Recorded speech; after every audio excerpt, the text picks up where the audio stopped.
It's going through more, Dad. Okay, this is May 2nd, probably 5 in the evening, and Oliver, Rico, and David are doing a flow test of the spring. So right here you can see we've got the pipe with dirt around it, so all the water is flowing through the pipe out to the pond. I'm going to get my shadow out of the way. Now Rico is going to go. Rico, I'm going to tell you when to go. We're going to start on 40 seconds. So get down and go in 3, 2, 1, go. So it started at 40 seconds on our counter. That's a 2-gallon bucket. Rico, tell me when you think it's at the 2-gallon mark. All right.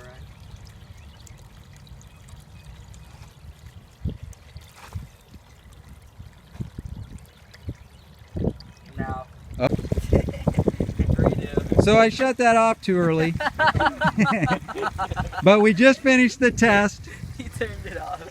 And it went from 40 seconds to 64 seconds. So it took 24 seconds to fill up 2 gallons. So 12 seconds filled up a gallon. So that is 5 gallons of water per minute coming out of the spring, going into the new lake. What I'm calling Lake Virgil, if that's okay.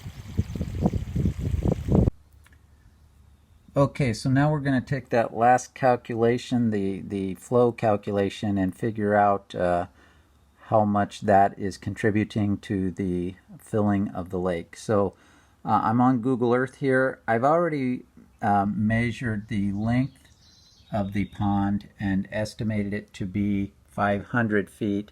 Right here, if you see, pretty close to the back of the house, over to about where I think the water stops over by the railroad, is 130 feet. So we've got 500 feet by 130 feet on Google Earth. So now let's pull up the numbers here. So we'll start with our flow test. I did it in how many seconds it took, but I'm going to do it the other way now. So 2 gallons of water filled up in 24 seconds. So that's 0.083 gallons per second. In 60 seconds to get to a minute, that means it's 5 gallons per minute. There are 1,440 minutes in a day, so 7,200 gallons a day are coming from that spring into the lake.